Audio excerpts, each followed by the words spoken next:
Bonjour à tous et bienvenue ce matin à l'heure des pros sur Europe 1 de 9h à 9h30 et sur CNews jusqu'à 10h30. Elias est mort parce que le pouvoir politique depuis trop d'années refuse de traduire par des lois plus dures la réalité du terrain. Elias est mort parce que l'idéologie, la lâcheté ou la démagogie gouvernent la pensée depuis 30 ans et qu'aucun ministre ne prend le risque d'affronter le camp du bien, d'essuyer les critiques de l'espace médiatique où règne en maître la culture de l'excuse et l'horreur de la répression. Elias est mort en janvier comme Philippine fut tué dans le bois de Boulogne en septembre par des individus que la faiblesse de l'État a permis d'être assassins. Elias est mort parce qu'Éric Dupond-Moretti, Nicole Belloubet et tant d'autres ont préféré leur tranquillité à affronter le réel.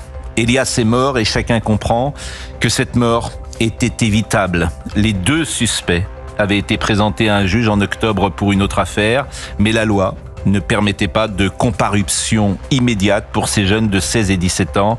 Ils étaient libres en attendant leur jugement.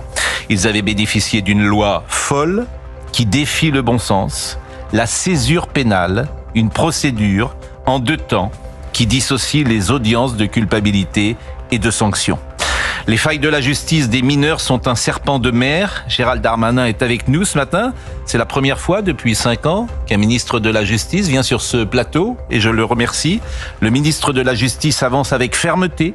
Mais comment agir au sein d'un gouvernement sans majorité à l'Assemblée nationale et dans une France fracturée et fragilisée jusqu'au sommet de l'État?